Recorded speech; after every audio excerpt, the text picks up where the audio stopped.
Hello, everybody. I decided to do this because I've been a part of the music industry for a long time, and only recently have I started to see the light. So, I noticed that a lot of people were going through this before. You've probably heard this similar type of presentation before pitched to you by somebody who may not even be affiliated any way, shape, or form with either an artist or the music industry. I want to give it a little bit different spin since I've been doing music for a long time. One thing I would like to, first of all, I would like to thank the guys from the Jinx booth over here for giving me this awesome F the RIAA shirt and the RIAA toilet paper. I'm a little bit leery about wiping anything with it, but I might try to blow my nose with it or something, or wipe my dog's ass with it or something. I just threw this up here. I don't know why I did that. Okay, the purpose of my presentation is twofold. First of all, I want to point out some things that you may not have known about the music industry. Second, I want to prove to you that you do not need a big recording studio to make a good record. Thanks, Tom. One of the first things is, I'd like to point out, that the recording industry is not about music. Maybe back in the old days of the Beach Boys, even then they were monetarily driven. But really today, that's all they're all about. Money for the company. They're also about image and product. You should buy this. This is cool. This is the next big thing. When actually, people should be determining what's the next big thing. They don't care about the consumers of their products, and that's pretty obvious. What they do is they will use you as test markets. They will take new things like anti-piracy software, and they will package it and put it in certain markets. They know full well that this will not work on some of your systems. But they have it ingrained in our minds that, hey, if you buy software or you buy a CD, you can't return it. That's not true. Not in all cases. If you take a CD and say, this does not play in my CD player back to Best Buy, 9 times out of 10, they'll take it back. So they actually, I read somewhere that the return rate on these CDs was like 7%. That's a large number. And on top of that, how many people, because in the presentation right before this, somebody was saying something about not being able to bring things back. I'm wondering, that number has to be a lot higher. If those are the 7% that brought things back, that number has to be a lot higher. Okay. More of what's the problem. Payola. Everybody knows what that is, right? Pay for play on the radio. Most people probably have resigned themselves to the fact of not even listening to the radio anymore.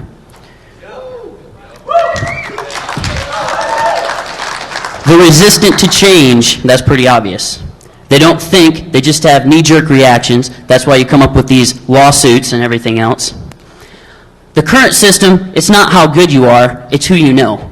I could be the best damn musician in the world, but if I don't know anybody and I can't get my foot in the door, then I'm screwed. And the testament to that is half the crap you hear now that's signed to these record labels, and most people don't want to hear it anyway. Artists retain little, if any, of the rights to their music, hence the reason you see popular songs in TV commercials. Exactly. I personally think that's wrong. If an artist creates a song, they should have a say. That Nissan commercial, that sucks. I don't want my name on that. Pirate Act. Now, I'm no lawyer. The EFF is a lot better at that kind of stuff than me. But the gist of it is they want to take copyright civil suits and turn them into criminal suits. So now if you have a certain amount of MP3s that you don't legally own, now you're a felon. And that sucks. Exactly. I would also like to say that everybody in this room should contribute money to buy Senator Orrin Hatch a seeing eye dog, because anybody who spends that much time with their head up their ass is about to run into something sooner or later.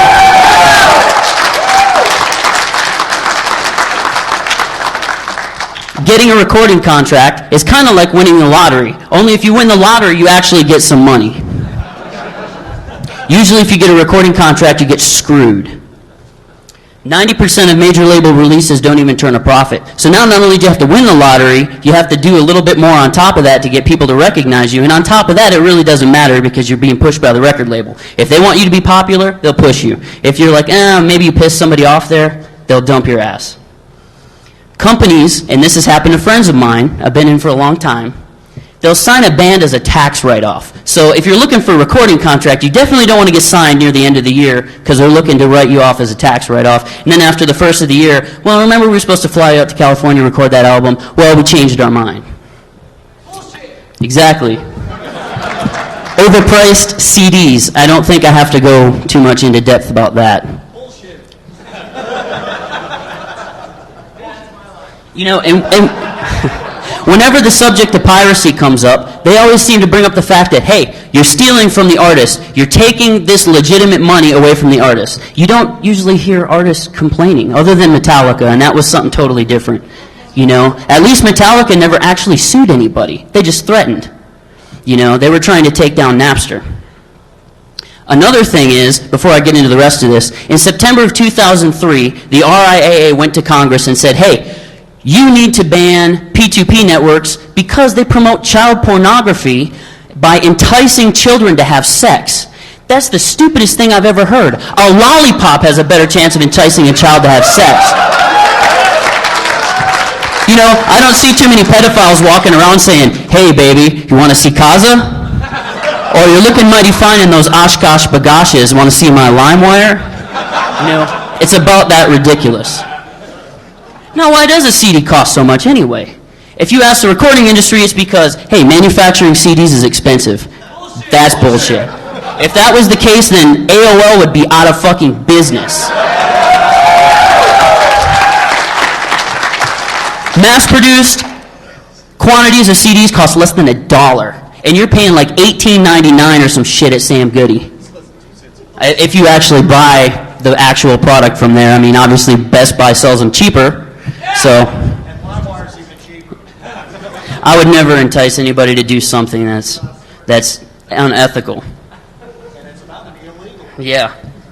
It costs a lot to record a CD. That's also changed. It used to be true. Not recently. In the past few years, recording equipment capable of doing 16-bit 44:1 resolution CD quality has become really affordable. Very affordable. They resist change. They fight tooth and nail to keep things the same. They want everything to be the same. You know, it seems funny to me that we as humans can do amazing things. In just 66 years, the Wright brothers went from flying at Kitty Hawk to we put a man on the moon. But if the RIAA was in charge of the show, we'd still be flying biplanes. Yeah. If companies, what happens to other companies that resist change? They go out of business. And what if they were in the tech business? I mean, can you imagine trying to even compete in that way? Their only advantage is they have a bunch of old men who don't understand the technology listening to them, and that's their only foothold. And once they lose that, it's all gone. And I kind of compare them to the buggy industry. At the turn of the century, or, well, in the early part of the 20th century, in the dawn of the automobile, you had the buggy, the preferred mode of transportation. Well, they started enacting all these stupid laws. They started saying, okay, if you're driving an automobile and you come up to an intersection, you got to jump out of your car, run around 3 times, holler in every direction, and then you can go through the intersection. You know, kind of making it hard on you if you owned an automobile. But the fact of the matter is it was just too damn efficient to use automobiles, and next thing you know, and some of those laws are still enacted, which is really funny. That's pretty much that. The industry releases 100 songs per week to the radio playlist, and only approximately 4 get added. So there's 100, you know, they're releasing 100 songs a week, but they're only pushing 4. Exactly. Let's move on. Top 40 songs are often repeated over 100 times a week. Even if you like the fucking song, why do you want to hear it that much? I mean, even your favorite song, you don't want to hear that much. To me, that would be a deterrent from listening to the damn radio in the first place, especially if it sucks. One of these companies, Clear Channel Communications, which I have a huge problem with for multiple reasons other than just music, they used to have a radio program that promoted local artists, gave them airtime, let them do different things. they decided that they'd rather make money instead, so they just pulled the program altogether. So that's why Clear Channel sucks. I don't know if you see my sticker, but why don't people buy CDs anyway? Well, you can usually group them into several categories, if not all of these categories. But I found, believe it or not, it's not usually the last bullet point. Getting it for free is not the biggest deal to them. A lot of people will still buy CDs if it's something they like. The biggest thing is, I think in my mind, and obviously this is different with everybody, is there's just nothing worth buying. They've gotten to the point where everything sounds the same. Or they only like one song. Why are you going to buy a whole CD for just one song? It's too expensive, that's pretty obvious. And the last one is I can get it for free. And there are some people out there who just, prefer to never pay for anything. And that's people have been like that since the dawn of time. Missing one.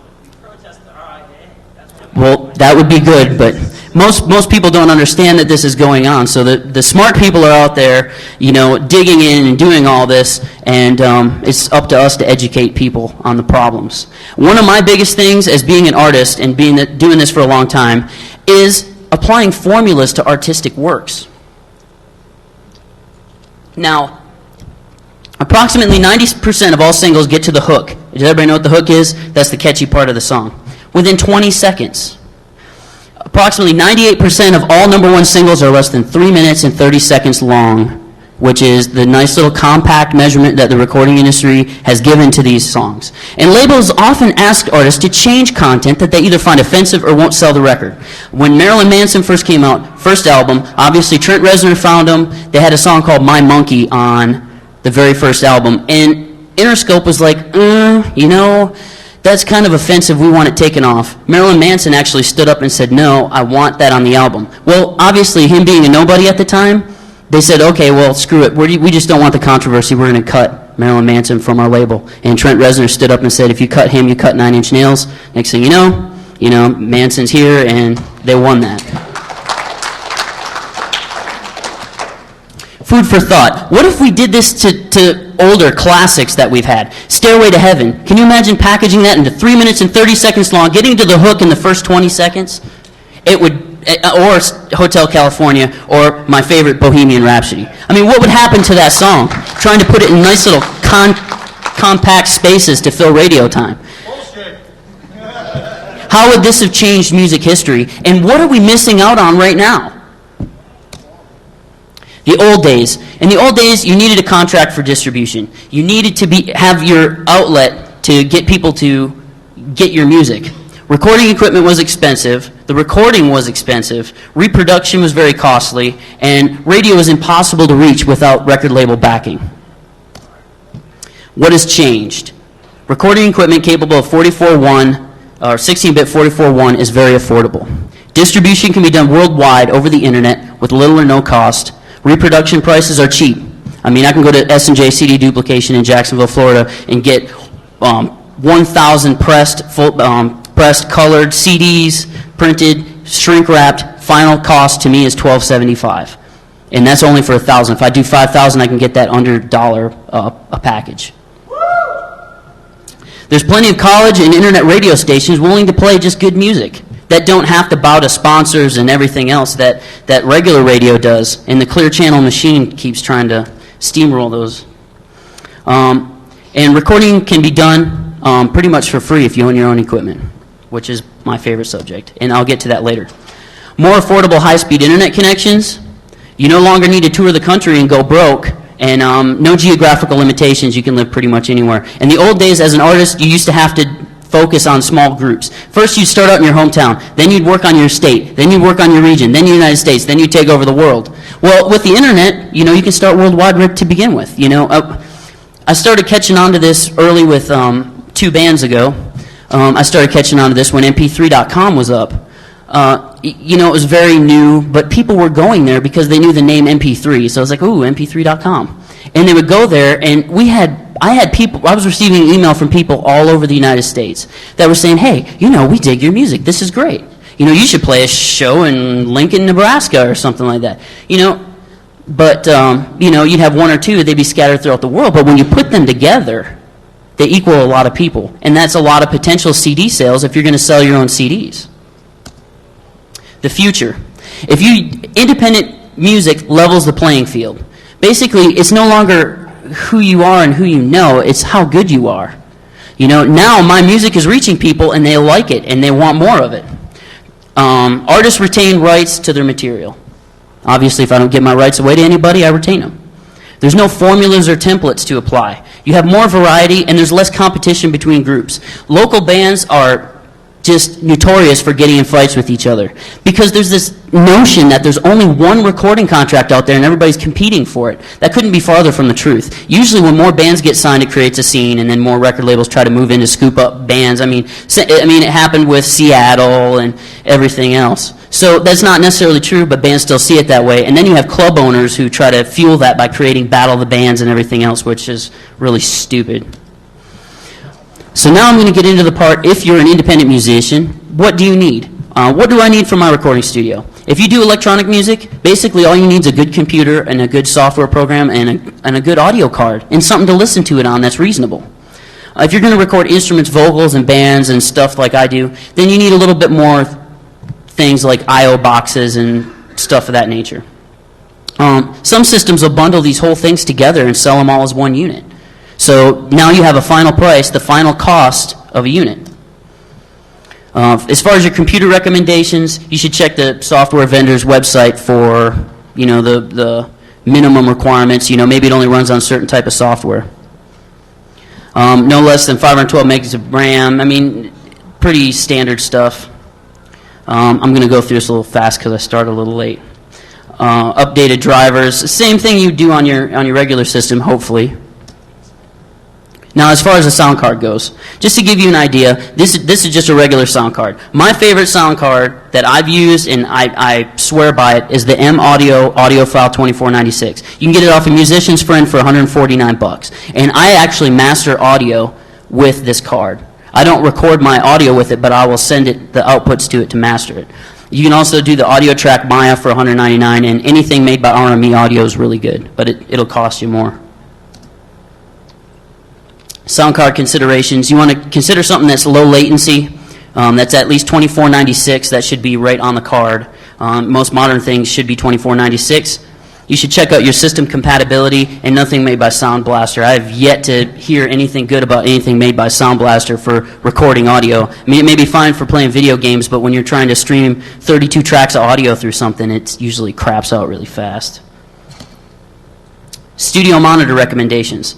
I like anything that Event makes. I worked in a recording studio for a good many years. I've used the Event BAS 2020 powered bi-amplified studio monitors for a long time, which are a little pricey, but they're still under $1,000. Event makes a TR8N, which is the ones that replace the ones I currently use, and you can get them for $499. That's not bad. They're near-field reference monitors. Alesis makes an active monitor, and so does M Audio. They're all around the same price. You want to make sure they're near-field reference. Remember, the bigger the speaker cone, the better bass response you're going to get, and that can be important. I know my events, if I start hearing bass bumping in those speakers, I know it's going to be a lot when it gets either on a computer or in my truck. I know it's just going to overwhelm it. So your ears will actually get used to listening to your monitors. You usually listen to music from about 3 feet away, so that's one good thing you want to train yourself on. And you want active monitors because they have the power amp built right inside the monitor, so you don't need an external power amp, and they're a lot quieter because they're packaged as one unit. You won't get a lot of annoying hum or things of that nature. For vocals, a lot of times if you look at a really good vocal mic, they're pricey. I use an AKG Solid Tube, which is a $799 mic, which is still under $1,000. You must be a fairly strong vocalist. If you're not pushing your vocal tone out there, if you have somebody who's not very strong vocalist, you wouldn't want to use this mic. You'd probably want to use a Neumann TLM 103, which is a little bit cheaper. And remember eBay. Don't be afraid to buy things off of eBay. I've purchased samplers and things off of eBay, and I've never had a hard time with it yet or had something that I had a problem with. And some fairly decent condenser mics can be used for recording audio. You can get them for about $150, but I would just put a preamp in front of them. You can get a Focusrite preamp for about $150 to $170 too. For instruments, you can usually mic things like mic amplifiers and stuff with anything made by Shure or AKG.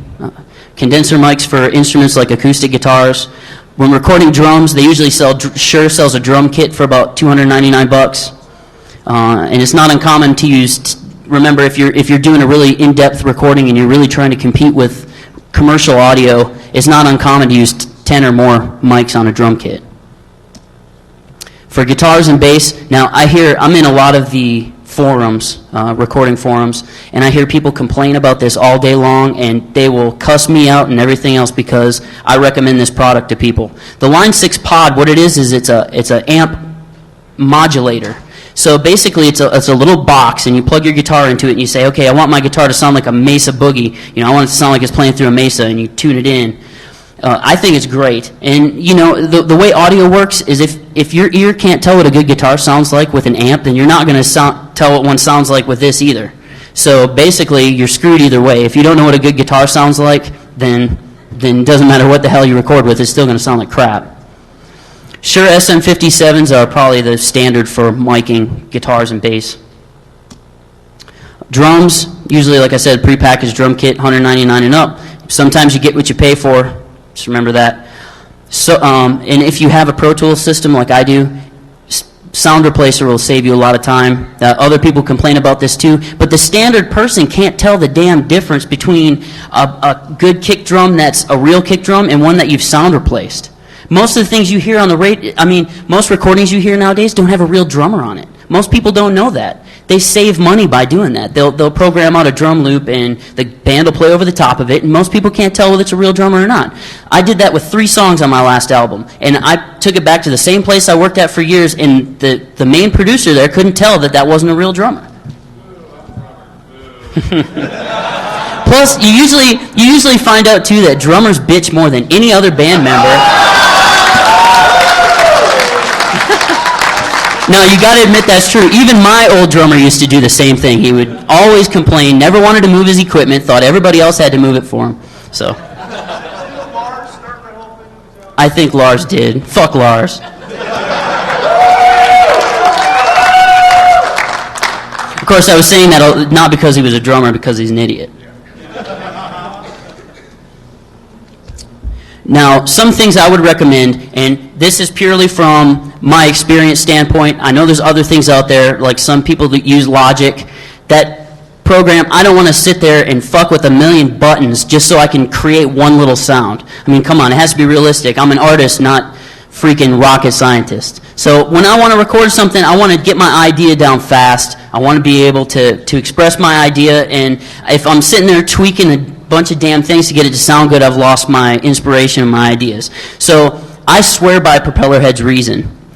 It's a self-contained music product. I think it's like $3.99. I can't remember because the first one was given to me as a promotional product, and the second one I upgraded, so it only cost me $89. But this program is a self-contained music program, and I sequence all my drums with it. When I do fake drums, I sequence them all out with this. Acid, I really hate to recommend this product to people because people use it wrong. They'll grab loops that are already pre-made, and then they'll make a whole song using these pre-made loops. Now, there's 2 sides of thought to this. One is like, hey, you didn't really create a song. You just took a bunch of crap that everybody else did and put it into one song. But they're royalty-free, so if you get royalty-free loops, you can use them and make your own songs with them. I personally only use it if I'm going to remix a track and or VST instruments because I quit using Cubase. And the next one is Cubase SX. It's a very good, very solid program. Like I said, I was only using it for VST instruments, and I owned a copy of Acid, and I didn't feel like upgrading to Cubase SX. And when I upgraded my operating system on my computer, my old version of Cubase didn't work, and they wanted me to pay to upgrade it, and I decided to go with a different product. But it's still a good product. DigiDesign Pro Tools, the industry standard. If you're going to go out to LA to record an album, they're going to use Pro Tools. And you can buy a cheap Pro Tools system for, if you get an M box, for like $5.99. And you can use some of the same stuff that these big guys are using. And I also swear by WaveLab. It's a wave editing program, and you can also master audio with it if you have the right plugins. Now, I didn't know how musically versed people were, so this is very generic, and some of you might laugh if you've actually dealt with like recording people. The engineer is usually the person who gets everything ready and tracks the album. The mixing engineer is the person who mixes the stuff. They put all the levels in the right spot, make sure that the vocals aren't too loud and the bass isn't too loud. The mastering engineer takes the product of mixing And when you're done mixing, you end up with 2 tracks, a right and a left. And they take that final 2 stereo tracks and they make it to where all the levels are right, and so it can be played on systems, and you don't have to worry about putting this CD in and it's quiet as hell and this CD in over here and it takes your fucking head off. And the producer's the person who makes sure that everything's good from start to finish, make sure all the ducks are in a row. Problems with the indie system. I didn't want to leave this open and say, okay, independent music production is the best thing on earth because you don't have to worry about getting sued and all this other stuff. Advertising and promotions will always be a problem because you don't have big budgets to spend to get your name out there. There's misconceptions. People think because you're not signed that oh man, when you're not signed, you must not be any good. What record label are you on? Oh, you don't have a record label? Oh, you must suck. There's no rating system. It's mostly peer review.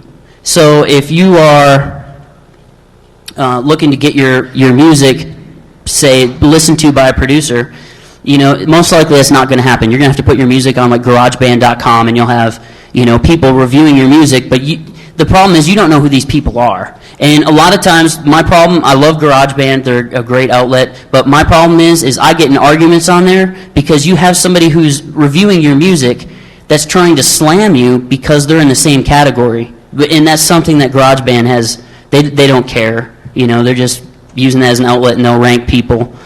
And there's no good standard way to collect money for plays of your song. The tips I would give to an independent artist are have a good website. Because, everybody's been to a website that they're like, holy shit, this sucks. You don't want to be the end of that guy's website, Present yourself well. That goes along with the website thing. I guess I just need an extra bullet point for this thing or something. Present yourself bigger than you are. Now, okay, I'm not just one person. I know a guy who used to do music, and people would get dubbed into this all the time. He would use his name and make different names for himself and say all these people worked on his album. So he really wasn't lying. He was just using his nicknames or whatever. Like there's an old hippie thing where you find out your drag queen name by your mother's maiden name and your pet's name, or your pet's maiden name, or your pet's, well, it wouldn't be your pet's maiden name unless you were really weird. But your pet's name and your mother's maiden name, so he would be like, hey, Blackie Duncan did this, or my favorite one was, one of his friends was Lady Hernandez. I thought that was kind of funny. Communicate with other artists and make friendships, because the people who do this, that are really serious about doing music and they really care, they want to help out too, because there may be something that you can do that they can't do. Like me, I can master audio, and yeah, I don't like having people work on my songs without me overseeing it, because they always do something that I don't like. But shit, I hate to sit there and master my own tracks, because it's the worst part, because I never think it sounds good. Create independent music networks, and know where you are and what you need to do to improve, because if you really aren't any good, it doesn't matter how many people listen to your shit, they're still not going to like it, But that doesn't stop the recording industry from taking something that sounds like shit and playing it in your ears 100 times a week. Tips for an independent music producer. Don't get frustrated. When you're first starting out, there's a lot to learn.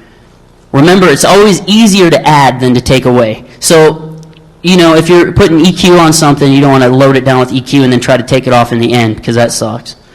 Listen to your mixes in as many different stereos as you can. Because you may find that it sounds great coming out of your monitors, and it may sound great in your truck, but man, when you put it on a boombox, it sounds like crap. So you want to try to strike a happy medium between that. You want to get accustomed to your studio monitors. Your ears, you'll get used to them. You want to listen in a realistic environment. If I sat in my control room of the recording studio and I put carpet on all 4 walls, the ceiling and the floor, that's not a realistic environment to listen to music in. I don't know how many people listen to music in a carpeted box. If they do, they're probably dead. You do? I want to know what your job is, man.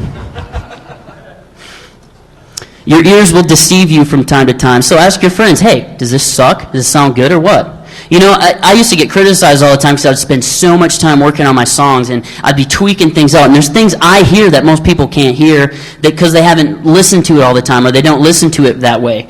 As a matter of fact, my friend Gene would do that to me all the time. He'd be like, man, that sounds fine. What are you hearing? So you have to think about it from that way too, because there's no way to get it 100% right. Just as soon as you get something where you think it sounds good, you wake up the next morning and you're like, man, what the hell was I thinking? Too much beer. Exactly. Layer your instruments. That's something that most people don't do. If you're going to record a guitar, don't record one guitar doing the same thing. Record 4 guitars doing the same thing. You know, and you'll pan them all the way left and all the way right, and that way you create a real stereo image. I would never record anything in stereo.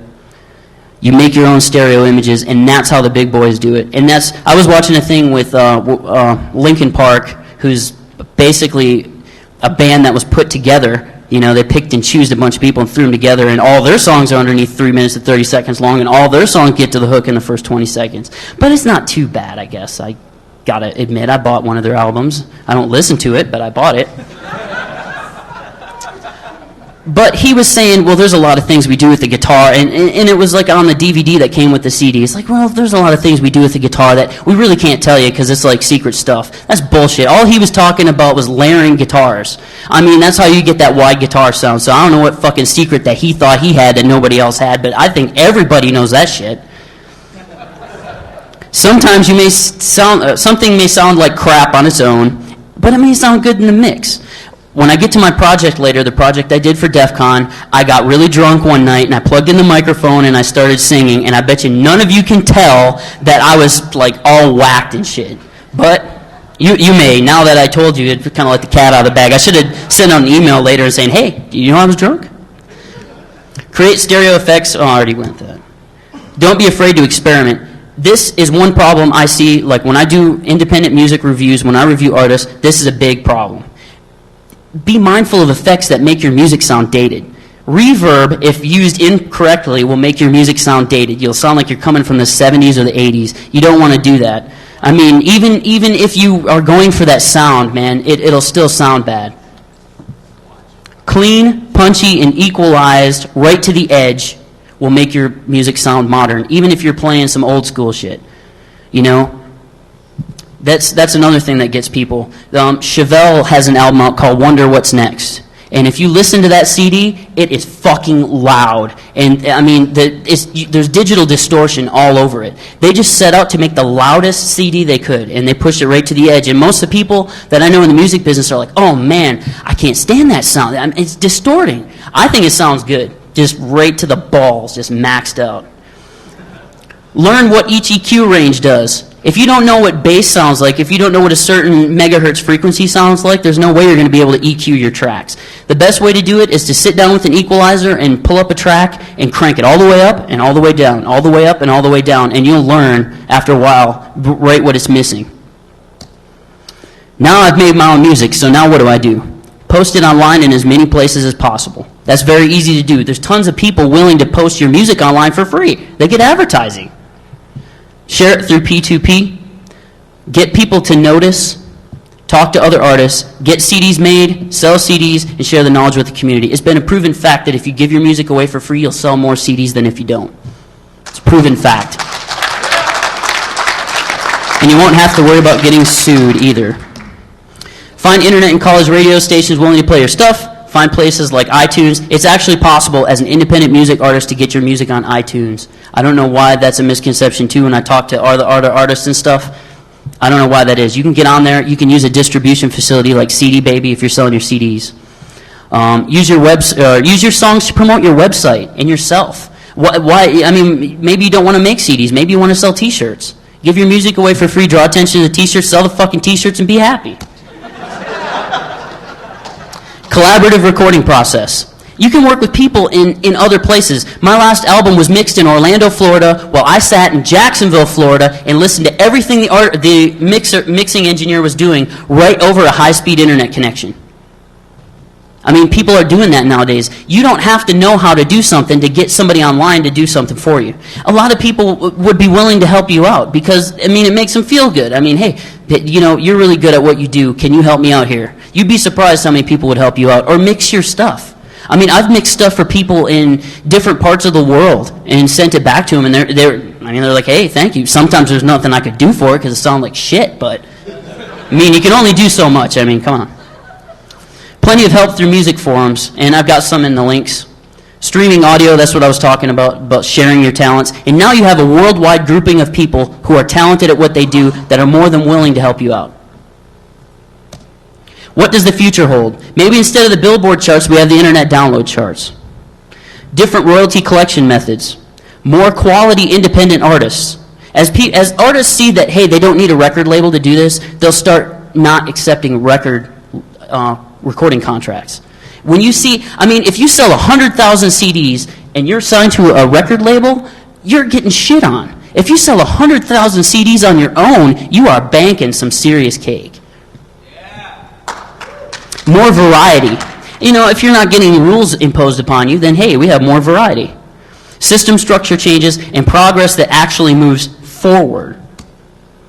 What needs to happen? A service that is reasonably priced that pays artists. That's one possibility. That may not be the solution.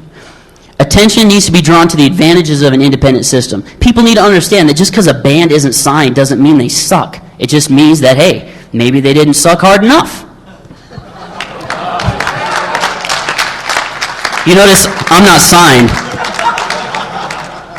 Investors for a new system and willingness to make a change.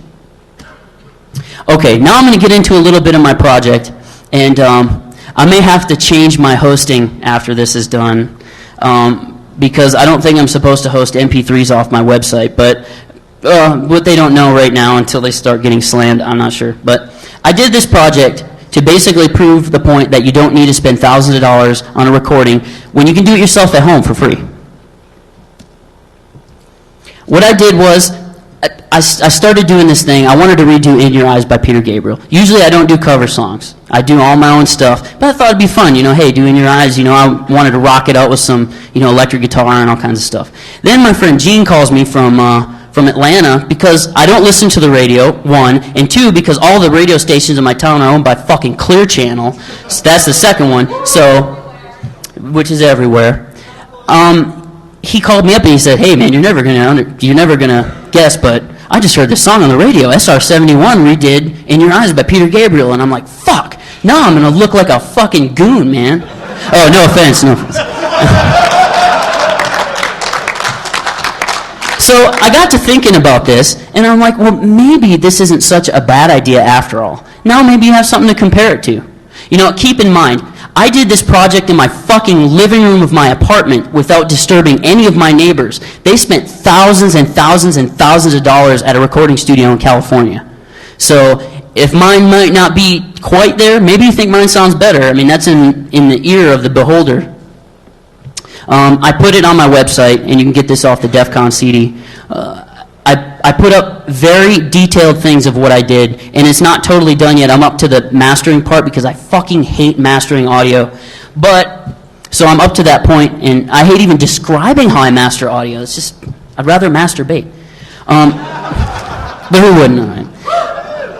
But I put the details on project.html, and you can click through there, and it tells why I did it. The next step is exactly what I did, the whole process, how I got from point A to point B. My version is available on my website for right now, but don't be surprised if I change the link if I start getting nailed with bandwidth charges. So it all depends. And you can compare the two. I mean, if you want to go out and buy their CD or whatever, they have a clip of their song on their website that you can download and not have to worry about, I didn't say clit. My site is loopbackimposter.com. I don't have a lot of papers up because I do write different things, recording guides, so to speak. My music from my project is up there, which right now it's only me. I'm back to not having a band anymore. Reviews. I do reviews of groups. So if you have a music group and you want me to review it and tell you what I think, I'll be more than happy to do that. I have some resources on there and my contact information. I have some useful links on here, Musicians for GarageBand. This is by no means, this is by no means an all-encompassing set of links. There's far too many of them. And what I want to say is if there's anybody out there willing to, if they want to work with me on putting something together, I want to put together a resource that you can go to and that somebody who doesn't know shit about music can go there and look and say, okay, I like this kind of music, and all these artists are giving away their music for free. I want to know how good this person thinks they are on a scale of 1 to 5. I want to know where I can get their music, and I want to, like maybe a short review of them. And hey, not only that, but I want to compare it against bands that they sound like. I think that would be the first step into getting the normal average listener to start saying, hey, you know, I don't want to be sued by these people, and this is just as good. So if anybody wants to give me a hand, please see me after the presentation, and we'll work something out, and we'll put something up and try to make a difference. Like I said, I got caught up in the system, and I almost became a clone until one day I woke up and realized, hey man, these people are ripping people off. And if you're a musician and you have a group and you get offered a recording contract, tell them to shove it right up their fucking ass, because you will get ripped off. You will not have a future. Anybody have any questions? Not bullshit. There we go. I have a question. Yes. What do you think about the Beastie Boys and the anti... Thank you. He just reminded me of something. He said, what do you think about the Beastie Boys anti-copy protection software that gets automatically loaded on your computer without your knowledge? Well, that's happened with a few albums. The new Velvet Revolver album also has that. Hold down F5 when you put the CD in your CD tray, so it doesn't auto-load that. It will go on your computer, and you won't be able to make any MP3s out of it or copy the CD in any way, shape, or form. I think it's bullshit. What else? What else do I think about it? I think it's bullshit, man. Besides that, that's my line.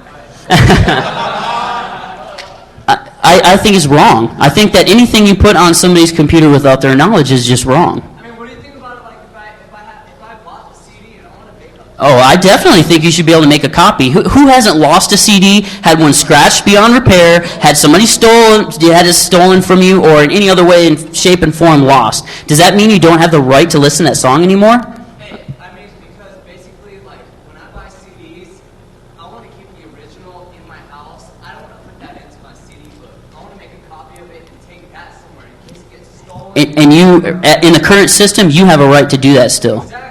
So they're infringing upon your right to duplicate that CD. Exactly. And I don't know what's up with that. I heard it's only outside of... There's only a few record labels who are doing it right now, but you can bet your ass more will do it. But I mean, I read an article that said that it's only outside of the U.S. that those copies are being distributed. That's bullshit. Exactly. And I don't even know... Not to take your line. Hey, can you get with me? Can you get with me afterwards? Yeah. Because I got to take a couple questions. I'm almost done. Yes. Is the label that's doing this, or is it... Oh, it's 100%.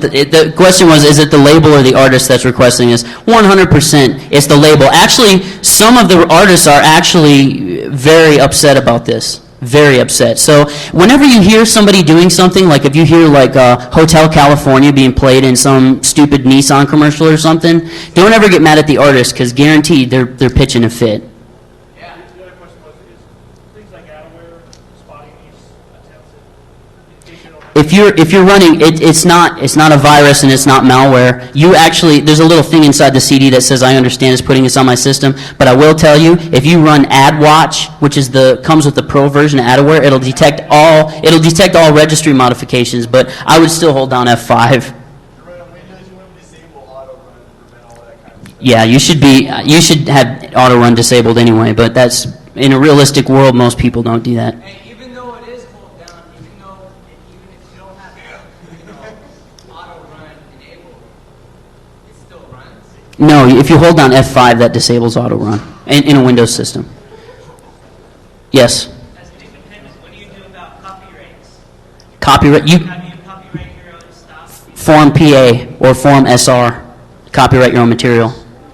Okay, you don't use any of the big copyright houses at all? Do they charge you too much, or? No, that's a publishing house. Copyrights, the question was, what do I do for copyrights being an independent artist? You can download the forms off the U.S. copyright website. It costs like $35 to register a copyright. I will tell you one quick way to get around spending, because it's $35 per work of art. Well, if you copyright it as a collection, you can actually sneak all of those songs onto one copyright form, and then put in a form PAR or PAC, which is a performing arts correction form, and say, oops, I made a mistake. I wasn't supposed to put all those songs on one collection. I want to individually put them out. So now you've taken a 14-track CD and copyrighted it for the price of 2 works of art.